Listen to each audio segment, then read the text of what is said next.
आज दोस्तों ऐसा जमाना आ चुका है कि विश्वास किसी पे करने लायक जमाना बचा नहीं है। आज एक सहेली ने अपनी ही सहेली का जो विश्वास का फल ऐसा दिया कि दोस्तों इस कहानी को सुन के भी आप लोग हैरान हो जाओगे। तो चलते आज की कहानी की तरफ। एक सहेली ने एक अपनी ही सहेली का कैसे जीवन बर्बाद करने की कोई कसर नहीं छोड़ी।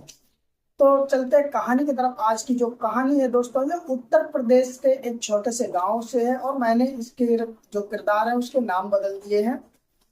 दोस्तों एक परिवार होता है, उसमें एक लड़की होती, माता पिता होते हैं और उसके भाई होते हैं। लड़की का जो नाम होता है वो प्रिया होता है। प्रिया देखने में सुंदर थी, अपनी इंटर तक पढ़ाई भी वो पूरी कर लेती है।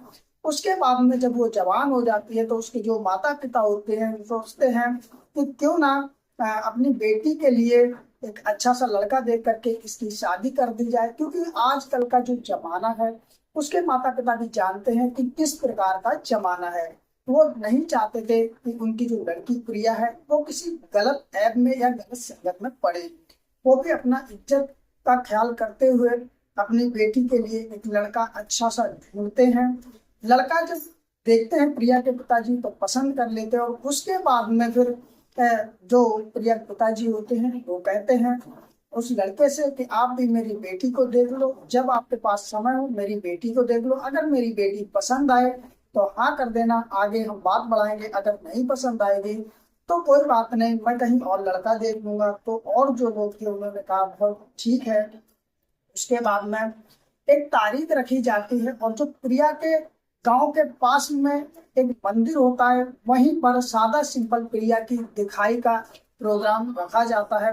प्रिया जो होती है उसकी एक बेस्ट फ्रेंड होती है, जो उसकी सबसे प्यारी और नजदीकी फ्रेंड होती है, जिसका नाम कंचन होता है। प्रिया उससे कहती है कि तू भी मेरे साथ चलना और देखना कि मेरे होने वाले पति जो मेरे पिताजी देख करके आए कैसे हैं। अब दोस्तों होता ऐसा है कि जिस दिन प्रिया की दिखाई होनी होती है उस दिन प्रिया के माता पिता, प्रिया के भाई और प्रिया की जो सहेली थी कंचन, ये सब तैयार होकर उस मंदिर में पहुंचते हैं। और उधर वो जो लड़का होता है दोस्तों, लड़के का नाम हीरू होता है। तो जो हीरू होता है वो आता है प्रिया को देखने के लिए। जब प्रिया को वो देखता है मंदिर में, देख करके पसंद कर लेता है। जो लड़का होता है होने वाला प्रिया का हस्बैंड हीरू, वो दिखने में ठीक ठाक था। आजकल के माहौल के हिसाब से वो भी बंठन पे ही आया था, दिखने में भी सुंदर था। प्रिया भी देखती है, प्रिया की जो बेस्ट फ्रेंड होती है कंचन वो भी देखती है। और देखने के बाद में दोस्तों फिर प्रिया के पिताजी जो होते हैं वो हीरू से पूछते हैं क्या मेरी बेटी पसंद आई। तो हीरू जो होता है वो कह देता हाँ ठीक है। इधर प्रिया से भी पूछा जाता है तो वो भी कह देती है कि हाँ लड़का ठीक ठाक है, मुझे पसंद है। दोस्तों वहीं पर रुकाई हो जाती है, यानी कि मिठाई का डिब्बा कुछ पैसे प्रिया को दिए जाते हैं और जो प्रिया के पिताजी होते हैं वो हीरो को देते हैं। इस तरह दोस्तों इनमें ये रुकाई हो जाती है और उसके बाद में इन दोनों के बीच में बातें होने लगती हैं कि चलो ठीक है, शादी पक्की हो गई है, अब आगे का प्रोग्राम जैसा होगा हम फोन पर बता देंगे। अब दोस्तों होता ऐसा है कि जो हीरो होता है वो अपना नंबर प्रिया के पिताजी को दे जाता है और देने के बाद में कहता है जो भी बात हो तुम मुझे भी बता सकते हो या मेरे पिताजी को भी बता सकते हो। अब दोस्तों होता ऐसा है, प्रिया की एक भाभी भी लगती थी, वो भी हीरो का नंबर दे देती है और देने के बाद में वो जो नंबर होता है जब ये लोग सब अपने अपने घर चले जाते हैं तो हीरो का नंबर प्रिया को उसकी भाभी दे देती है। अब दोस्तों थोड़ा समय गुजरता है और जो प्रिया की भाभी होती जिसने नंबर लिया वो कहती है प्रिया से कि फोन करके देखो, लेकिन जो प्रिया होती है उसकी हिम्मत नहीं पड़ती। जैसे तैसे वो फोन मिलाती है, हीरू ही फोन उठाता है, थोड़ी हेलो ही हाय होती है, उसके बाद में प्रिया रख देती है क्योंकि प्रिया को समझ में नहीं आ रहा क्या बात की जाए। दोस्तों प्रिया जो थी उसकी जो बेस्ट फ्रेंड कंचन थी उसे सारी बात बता दिया करती। अब होता ऐसा था कि उसकी भाभी तो एक ही दो बार बोली फोन करने के लिए, लेकिन जो कंचन होती है जब ये प्रिया के घर पे आती है, ये दोनों एकांत में होती हैं, तो कंचन कहती है कि जीजू जी से फोन करो। अब दोस्तों प्रिया जब फोन मिलाती है तो कहीं ना कहीं प्रिया तो कम बात करती है, लेकिन जो उसकी बेस्ट फ्रेंड कंचन होती है वो ज्यादा ही बात करने लगती है। कंचन हंसी मजाक भी करती है, बात भी करती है। दोस्तों ये सिलसिला चलने लगता है। प्रिया कम बात करती, लेकिन इधर जो कंचन थी वो धीरे धीरे बात करने लग जाती, और कंचन को खुद पता नहीं चलता उसको हीरो की लत कब लग गई। यानी कि वो हंसी मजाक से ऊपर पहुंच जाती है, और फिर उसके बाद में जो प्रिया जो हीरो का नंबर डायल करती है उस नंबर को याद कर लेती है, यानी कि हीरो का नंबर कंचन याद कर लेती है। उसके बाद में दोस्तों वो अपने घर जाती, जो उसका फोन होता है उससे फोन मिला करके हीरो से बात करने लगती। होता ऐसा है कि अब कंचन प्रिया के घर कम जाती, क्योंकि वो अपने ही घर से घंटों घंटों हीरो से बात करने लगती है, और सिलसिला बढ़ते बढ़ते इस प्रकार का पहुंचता है कि दोस्तों कहीं ना कहीं कंचन को हीरो से लगाव हो जाता है, और हीरो को भी कंचन से लगाव हो जाता है। हीरो की शादी प्रिया के संग तय होती है, लेकिन बात कंचन से होती है, ये बात प्रिया को भी पता नहीं होती है। अब दोस्तों जो हीरो का गांव था, यानी का जो लड़का देखा गया था प्रिया के लिए, उसका गांव लगभग 20-25 किलोमीटर दूर था प्रिया के गांव से। अब होता ऐसा है कि कंचन जो प्रिया की बेस्ट फ्रेंड थी, वो घंटों घंटों के हिसाब से हीरो से बात करती थी। इन लोगों में प्यार का इजहार भी हो जाता, और प्रिया को अभी तक कुछ पता ही नहीं। दोस्तों समय धीरे धीरे बीतने लगता है। अब होता ऐसा है कि कंचन को हीरू बुलाता है, कंचन पहुंच जाती है। पहुंचने के बाद में जब ये एकांत में मिलते हैं तो कंचन और हीरू के बीच में संबंध भी बन जाते हैं।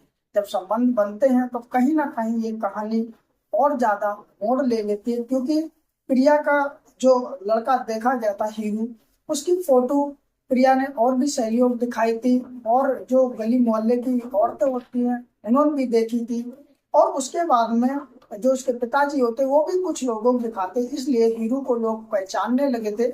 अब हीरू जब कंचन से मिलने उसी गांव में आता है छुप छुपा कर, तो एक दो लोग देख लेते हैं, और वो फिर प्रिया के पिताजी से जब ये बात बताते हैं कि तुम्हारा होने वाला जो दामाद है वो इसी गांव में एक लड़की है जो प्रिया की फ्रेंड है कंचन, उससे मिलने आता है। जब इस तरह की खबर पहुंचती है तो प्रिया के पिताजी घर में बात करते हैं, तो कहीं ना कहीं ये प्रिया के कानों तक पहुंच जाती है खबर। प्रिया भी सोचती है कि आखिरकार मेरी फ्रेंड जो है वो आती नहीं है मेरे पास, अब बहुत ही कम आती है, और पहले बहुत ज्यादा आती है।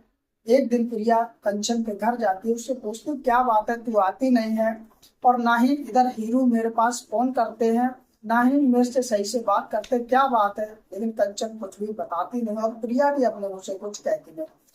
दोस्तों प्रिया जो होती है वो अपनी सहेलियों से बोल देती है कि अगर कभी भी तुम देखो कि जो मेरे होने वाले पति इससे मिलने आए तो मुझे फोन करके बता देना।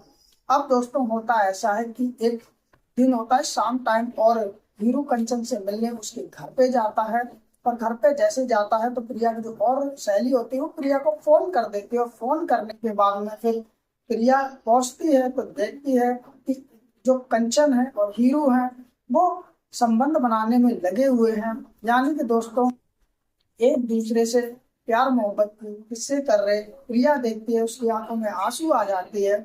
जब कंचन और नीरू संबंध बना रहे, प्रिया की आंखों से आंसू आ रहे थे। प्रिया पता नहीं क्या क्या ख्वाब सजाए, जैसे हर लड़की सजा लेती है कि मेरे पति है, इतना प्यार दूंगी, इस तरह रहूंगी, लेकिन यहाँ तो प्रिया के सारे ख्वाब ही टूट गए।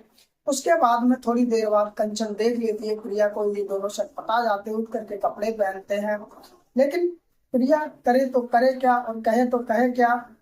प्रिया इतना ही कहती कंचन तुमने मेरी दोस्ती का अच्छा सिला दिया, और उसके बाद में हीरू की तरफ भी देखती है। हीरू कहता है मैं कंचन से प्यार करता हूँ, मैं तुमसे शादी नहीं करूंगा। इतने में प्रिया कहती है मैं वैसे भी तुमसे अब शादी नहीं करूंगी, क्योंकि तुम्हारे जैसे लड़के इनका क्या ही कह सके, और रोती हुई वहां से घर चली जाती है। और घर जाके वो अपने पिताजी से कहती पिताजी जो तुमने शादी पक्की की ये मैं नहीं करूंगी। अब इधर उसके पिताजी पूछते हैं तो प्रिया बहुत उदास होती है, तो प्रिया बता देती है अपने पिताजी को सारी कहानी। जब जैसे पता चलती है उसके बाद में हीरू के पिताजी जाते हैं, कंचन के जब माता पिता आ जाते हैं उनको बुरा भला बोलते हैं। उधर कंचन के माता पिता होते वो भी कंचन की डांट लगाते, लेकिन दोस्तों हो ही क्या सकता है, प्रिया की ये शादी टूट जाती है और प्रिया खुद ही ये शादी तोड़ देती है। दोस्तों जो बेस्ट फ्रेंड थी उसने ही अपनी जो प्रिया उसकी सहेली थी उसके साथ ही धोखा कर दिया। तो आज दोस्तों किसी पर भी विश्वास करने लायक का समय बचा नहीं।